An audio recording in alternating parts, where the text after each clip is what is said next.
Hello everyone, Radhe Radhe, Shri Harivansh. स्वागत है आपका मेरे इस चैनल राधिका ब्लॉग्स में। और ये आज मैं और मेरी दीदी जा रहे हैं दिल्ली के लिए बाई ट्रेन। और ये हमको ट्रेन 2-2.5 घंटे में वैसे तो दिल्ली पहुंचाने वाली थी, लेकिन बहुत डिले किया इसने। हमको कम से कम 1-1.5 घंटे लेट पहुंचाया। बहुत परेशान हो गए थे, बोर हो गए थे जनरल डब्बे में। बहुत गंदी स्मेल आती है। और ये देखिए, और पास के लोग बैठे हुए थे, ये हमारे पीछे हैं। ये पता नहीं जाने कहाँ से आए थे, इनकी लैंग्वेज भी बिल्कुल अलग थी। हमको समझ ही नहीं आ रहा था कि ये क्या बोल रहे हैं क्या नहीं बोल रहे हैं। वैसे ये जो ट्रेन थी ये कटरा जा रही थी, और ये जो हमारे पीछे बैठे थे ये वैष्णो देवी की यात्रा शुरू करने वाले थे वहाँ से। तो इतना समझ में आ रहा था कि थोड़ा बहुत कहीं कहीं वर्ड समझ में आ जाता था कि क्या बोल रहे हैं। और ये हम आ गए दिल्ली मेट्रो स्टेशन। और हम सबसे पहले अब जा रहे हैं टिकट काउंटर पर। फिर हम पहले टिकट लेंगे, फिर हम आगे का आपको वीडियो में दिखाएंगे कि हम कहाँ जा रहे हैं कहाँ नहीं जा रहे हैं। और मुझे आपको एक बहुत इम्पोर्टेंट इन्फॉर्मेशन देनी है।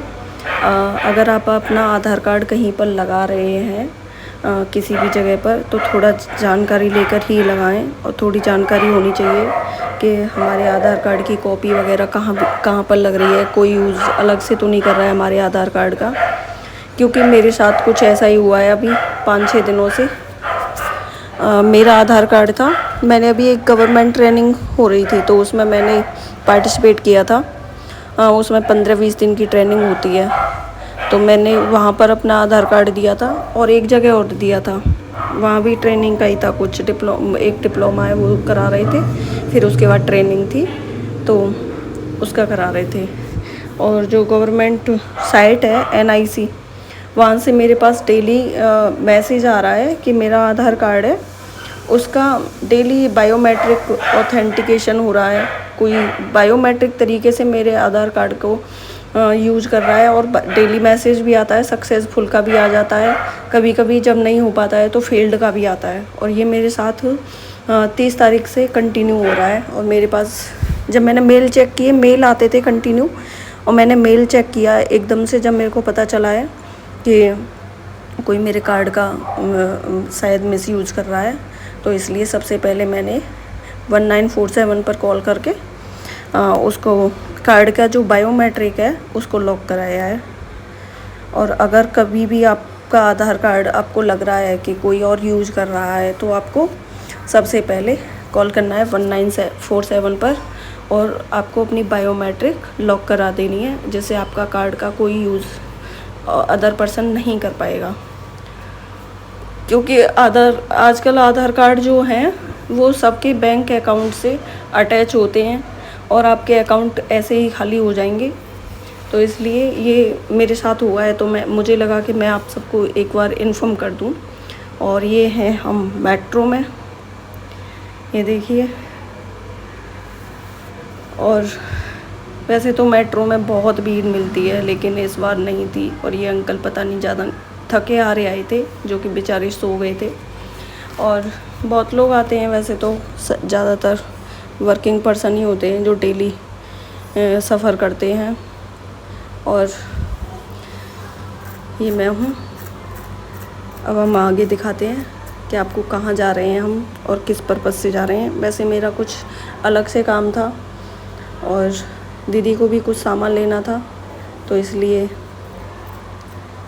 हम पहले यहाँ से मथुरा से ट्रेन पकड़ी, और वहाँ से फिर हमने ऑटो लिया था। जो ट्रेन जो थी वो उसने हमको उतारा था सफदरजंग उस पर रेलवे स्टेशन पर। फिर वहाँ से हमने ऑटो लिया था INM मार्केट के लिए, और फिर वहाँ से हम गए थे मेट्रो से आगे के लिए। और हम आए हैं यहाँ पर, देख लीजिए अब, दिल्ली का सदर बाज़ार। भाई ऐसी मार्केट मैं दिल्ली, ये मार्केट में पहली बार गई हूँ। दिल्ली तो पहले जा चुकी हूँ, लेकिन ये मार्केट में पहली बार गई थी। और यहाँ पर सामान मिलता है थोक के भाव में, मतलब आपको इकट्ठा मिलेगा, 1-2 पीस नहीं मिल सकता, साफ मना कर देते हैं। मैंने भी मम्मी के लिए एक चूड़ा लेना था मुझे, और कुछ सामान भी थे, क्लेचर वगैरह, तो मैंने सिंगल पीस में पूछा, साफ मना कर दिया। और ये देखिए कितनी प्यारी प्यारी मूर्तियाँ भी मिल रही हैं, और भी सामान है। सब तरह की शॉप थी यहाँ पे, नेकलेस वगैरह, ये सेट। और सिंगल पीस यहाँ से कुछ नहीं मिलता है। अगर किसी को अपनी शॉप के लिए सामान लेना होता है, थोक वगैरह के लिए, वो यहाँ से लेने आते हैं। वैसे बहुत सस्ता है यहाँ का मार्केट, बहुत ज़्यादा। जो क्लेचर आपको मार्केट में 10 रुपये का मिलता है, वो वहाँ से 2-2.5 रुपये पीस पड़ जाता है। और कुछ भी सामान है, डबल मार्जिन ही मिलेगा आपको उसमें, और सामान अच्छा भी मिल जाता है। लेकिन प्रॉब्लम एक होती है, भीड़ बहुत रहती है, रास्ते बहुत छोटे छोटे हैं, आने जाने के लिए बहुत ज़्यादा प्रॉब्लम हो जाती है। अंदर चल पाना भी मार्केट में मुश्किल होता है, और सामान को बाहर तक लाना, जहाँ से आपको ऑटो रिक्शा मिलेगा वहाँ तक लाने में तो बहुत ज़्यादा परेशान हो जाते हैं। मुझे तो बहुत इरिटेशन आ रही थी। और ये देखिए, ये माता रानी की कितनी प्यारी प्यारी मूर्तियाँ हैं यहाँ पर, और सेट भी बहुत प्यारे प्यारे मिल रहे थे। देखिए ये चूड़ा वगैरह और नेकलेस, इयररिंग्स, बहुत सस्ता मार्केट था। ये आप देख लीजिए, सामान बहुत A1 क्वालिटी का था। सामान की क्वालिटी भी अच्छी थी, और लेकिन प्रॉब्लम एक ही थी, मुझे तो वो सिंगल पीस में कुछ दे नहीं सकते थे, तो मैं तो सिर्फ अपना एक ये छोटा सा क्लिप ले लिया था मार्केट में ही। वरना यहाँ पर मैंने ये वीडियो बनाई है, यहाँ पर भीड़ ना के बराबर थी, यहाँ तो थी ही नहीं। और आगे की मार्केट में इतनी भीड़ थी कि इरिटेशन बहुत आ रही थी। मैं तो बहुत चिड़चिड़ाने लग गई मेरे को गुस्सा आ रहा था, भीड़ बहुत ज़्यादा हो रही थी।